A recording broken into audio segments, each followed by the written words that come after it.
Em nome do Pai, do Filho e do Espírito Santo. Amém. A graça de nosso Senhor Jesus Cristo, o amor do Pai e a comunhão com o Espírito Santo estejam com todos vocês. Bendito seja Deus que nos reuniu no amor de Cristo. Bom dia, meu irmão, bom dia, minha irmã. Hoje, sexta-feira, dia 23 de fevereiro de 2023, nós estamos vivendo a sexta-feira após a quarta-feira de cinzas. E hoje nós vamos refletir o Evangelho de Mateus, do capítulo 9, do versículo 14 ao 15. Estamos no tempo, iniciando a nossa caminhada quaresmal. E o convite da igreja para nós é a prática do jejum, da esmola e da oração. Então vamos refletir este Evangelho que hoje vai tratar especificamente do jejum. O Senhor esteja convosco e Ele está no meio de nós. Proclamação do Evangelho de nosso Senhor Jesus Cristo, segundo Mateus. Glória a vós, Senhor.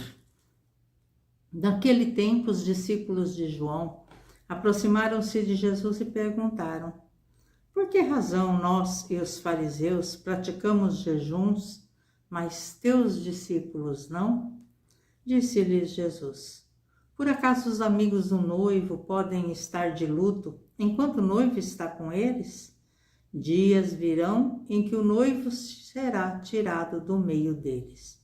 Então sim, eles jejuarão. Palavra da salvação, glória a vós, Senhor. Meu querido irmão, minha querida irmã, nós vivemos o tempo, nossa caminhada quaresmal. E nós precisamos nos recordar. Na quarta-feira, nós refletimos o Evangelho que Jesus nos orientava à prática da esmola, do jejum e da oração, que deviam ser práticas verdadeiras que, partindo do interior do nosso coração, da vontade verdadeira de estar em comunhão com Deus, em comunhão com os irmãos, ter um sentido de conversão, de mudança de vida, essas práticas seriam verdadeiramente acolhidas por Deus. E o Evangelho da quarta-feira dizia: e o Senhor que está no oculto verá o que está oculto no teu coração. Então nós precisamos ver qual é o sentido de cada prática que nós temos em nossa vida. Hoje, quando os discípulos de João vão até Jesus questionando por que eles jejuam e os discípulos de Jesus não, nós precisamos entender que a presença de Jesus junto com os seus discípulos é motivo de festa, é motivo de alegria. Eles participam da maravilha que é estar junto com Jesus, vendo tudo aquilo que Jesus está realizando no meio do seu povo, ouvindo seus ensinamentos, crescendo em graça, crescendo em fortaleza diante da presença de Jesus no seu meio. Por isso que Jesus disse que enquanto o noivo está ali no meio, não tem necessidade de Jesus. A presença do noivo, a presença de Jesus é motivo de festa e de alegria. Mas quando for tirado, aí sim eles jejuarão. E esse tempo, depois da morte, da ressurreição de Jesus, o noivo foi tirado, o noivo foi tirado da igreja. E hoje a igreja faz a prática do jejum, faz a prática da oração, faz a prática da esmola com o sentido de conversão, com o sentido específico de mudança de vida. Jesus também jejuou, se preparando para a sua vida pública, né? Então, o jejum precisa ter um sentido específico, precisa ter um sentido bom. Não pode ser uma prática exterior, como nós vimos na quarta-feira, só para ser visto pelos outros. O jejum precisa ser algo que, partindo da vontade do nosso coração, de uma proximidade maior com Deus, de uma observância maior dos ensinamentos de Jesus, vai nos levando à conversão, vai nos levando à mudança de atitude, vai nos levando à mudança de vida.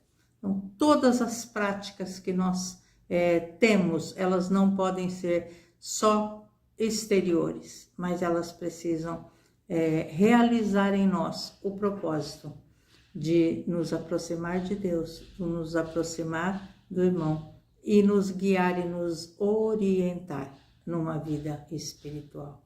E o jejum é uma dessas práticas. Nós vemos muitos atletas, muitos artistas que fazem jejuns, abstinência de coisas em função de uma carreira. E por que nós?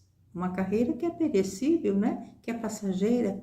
E por que nós, cristãos, que somos convidados pela igreja à prática do jejum na quarta-feira de cinzas, na sexta-feira santa? E também, né? Toda sexta-feira fazer jejum e abstinência é um convite da igreja para nós. Por que nós não fazemos? Se isso vai nos fazer nos aproximar dele. Por isso, meu irmão, minha irmã, o motivo precisa ser claro, ser objetivo, precisa ser por amor e nos levar à conversão e uma proximidade maior com Deus. E quando nós mais nos aproximamos, nós vamos nos tornando melhores para os outros.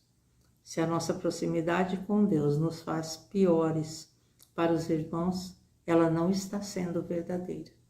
Ela não está sendo eficaz.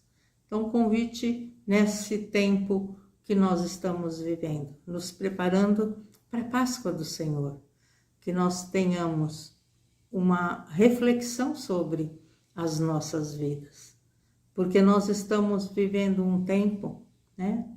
Paulo diz que nós vivemos um tempo favorável, e esse tempo favorável nos convida à salvação e à conversão. Por isso, cada dia da nossa vida, meu irmão, minha irmã, é um dia de convite de Deus para nós, a conversão, a salvação, a mudança de vida. E quando hoje a palavra vai nos convidar, né, vai nos dizer da importância do jejum nesse tempo que nós vivemos, que nós saibamos vivê-lo como é do agrado de Deus, não como prática exterior, mas partindo do nosso interior, de viver, né, uma experiência maior, mais eficaz com o Senhor, que nós nos disponibilizemos, né, a viver a oração, a esmola e o jejum.